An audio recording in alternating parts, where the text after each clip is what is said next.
नमस्कार दोस्तों, searching pattern के दूसरे भाग में मैं आपको बताऊंगा कि कैसे कोई विजुअली इंपेयर्ड व्यक्ति जमीन पर गिरी हुई वस्तु को सर्च कर सकता है। उससे पहले मैं आपको बताऊंगा कि जब भी कोई वस्तु जमीन पर गिरती है वो कई तरीके का ऑब्जेक्ट हो सकता है। एक ऑब्जेक्ट जैसे क्वाइन है, क्वाइन अगर जमीन पर गिरता है तो वो लुढ़क के दूर जा सकता है। एक चीज फ्लैट है, अगर ये चीज मैंने देखिए ये ऑब्जेक्ट को नीचे गिराया तो ये वहीं पे या उसके आसपास ही जहां पे गिरा है उसी के आसपास रहता है। तो सबसे पहले एक कॉन्सेप्ट बना लेना है माइंड में, मतलब विजुअली इंपेयर्ड एक कॉन्सेप्ट बना लेगा कि जो भी वस्तु गिरी है वो गिरी वस्तु उसकी आवाज कहां तक आती है। देखिए मैं बताता हूं किस तरीके से गिरी हुई वस्तु को सर्च करेगा। सबसे पहले मान लिया उसकी पॉकेट से या कहीं से ये कॉइन गिरा, ठीक है। कॉइन गिरने के बाद सबसे पहली चीज है वो व्यक्ति क्या करेगा, सबसे पहली चीज है कि वो उस आवाज को सुनेगा जो ऑब्जेक्ट नीचे गिरा है। आवाज को सुनने के बाद में जो दूसरी चीज है, आवाज को सुनने के बाद में उस दिशा में उसके नजदीक अपने कदम बढ़ाएगा और कदम बढ़ाने के बाद में सबसे पहली सेफ्टी है कि वो अपर बॉडी प्रोटेक्टिव टेक्निक का यूज करते हुए नीचे झुकेगा। अपर बॉडी प्रोटेक्टिव टेक्निक का यूज इसलिए किया जाएगा क्योंकि हो सकता है कोई ऐसी चीज पड़ी हो, मान लिया टेबल है या चेयर है उसके सामने पड़ी हो जो उसके सिर पे टकरा जाए, तो सबसे पहले अपर बॉडी प्रोटेक्टिव टेक्निक का यूज करते हुए वो नीचे बैठेगा और अपने घुटनों पे इस तरीके से घुटनों पे बैठते हुए वो सबसे पहले क्या करेगा, उसको सबसे पहले अपने दोनों हाथों को जमीन पर लगाना है इस तरीके से।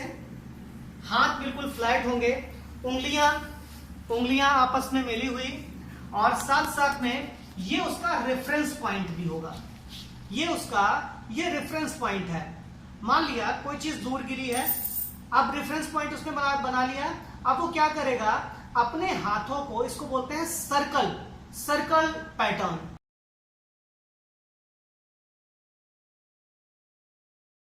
सर्कल पैटर्न में क्या करेगा, वो एक सर्कल बनाएगा और छोटे से बड़ा गोला बनाता चला जाएगा। हाथ धीरे धीरे मूव होना चाहिए, अगर जोर से मूव होगा तो वो चीज दूर जा सकती है। ठीक इसी तरह राइट हैंड से देखिए मेरे हाथ में टच हुई, इसका मतलब मेरा ऑब्जेक्ट मिल गया है ना। अगर वो ऑब्जेक्ट कहीं दूर है तो वो क्या करेगा, वो व्यक्ति इस रेफरेंस पॉइंट से अपने हाथ आप थोड़ा आगे बढ़ेगा और फिर आगे की तरफ वही उसी माध्यम से वो सर्च कर सकता है। वो दोनों हाथों को एक साथ भी यूज कर सकता है, छोटे से बड़ा गोला बनाते हुए इस तरीके से। इसको हम लोग बोलते हैं सर्कल मेथड या सर्कल पैटर्न, ठीक है। हाथ को फ्लैट रखना है, हथेली का यूज करना है और उंगलियां जुड़ी रहें। दूसरी चीज है जिसको हम लोग बोलते हैं फैन मेथड। फैन मेथड में क्या होगा, इसी तरीके से बैठना है अपर बॉडी प्रोटेक्टिव का यूज करते हुए।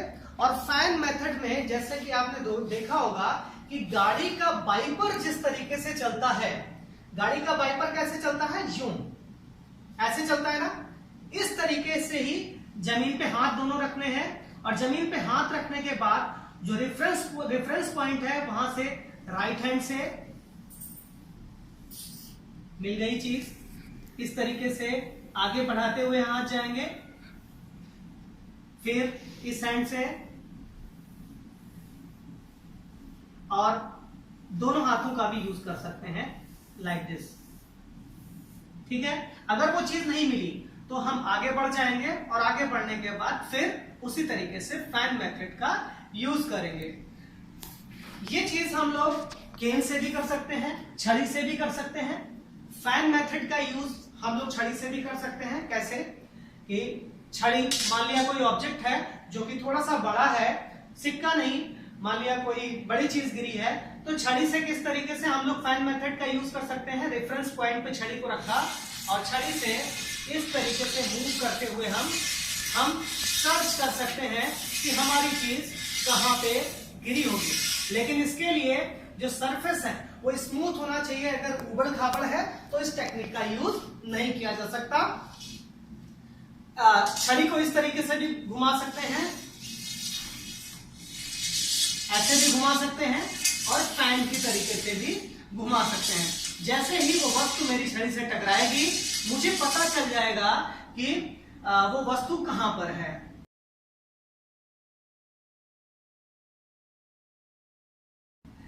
जो ग्रिड लाइन मैंने बताया था, ग्रिड लाइन को परपेंडिकुलर मेथड भी कहते हैं। ग्रिड लाइन का भी यूज हम लोग यहां पे कर सकते हैं रेफरेंस पॉइंट पे, इस तरीके से।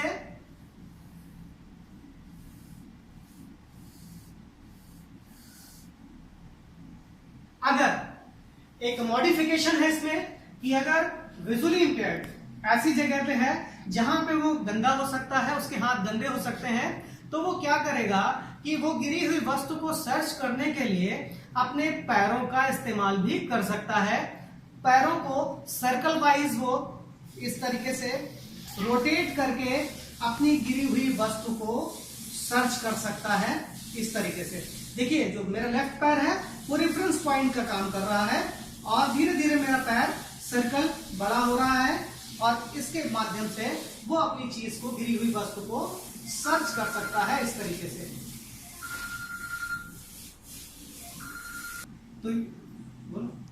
तो ये था सर्चिंग पैटर्न।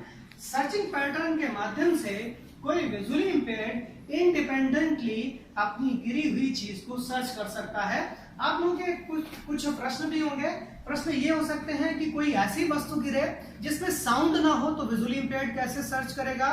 तो उसके लिए यही है कि अगर हम साइटेड लोग भी हैं और हमसे कोई ऐसी चीज गिरती है जिसमें साउंड नहीं होती, तो हमें पता नहीं होता कि वो चीज कहां गिरी है, हम उसको ढूंढ नहीं सकते हैं। सेम वैसे ही विजुअली इंपेयर्ड के लिए भी वो मुश्किल भरा है अगर किसी चीज में साउंड नहीं है या किसी ऐसी जगह पे गिरी है जहां पे उस वस्तु का साउंड नहीं हुआ है, तो ये विजुअली इंपेयर्ड के लिए मुश्किल है। लेकिन अगर उसे पता है कि उसकी वस्तु कहां पे गिरी है तो वो जरूर अपनी वस्तु को इंडिपेंडेंटली सर्च कर सकता है।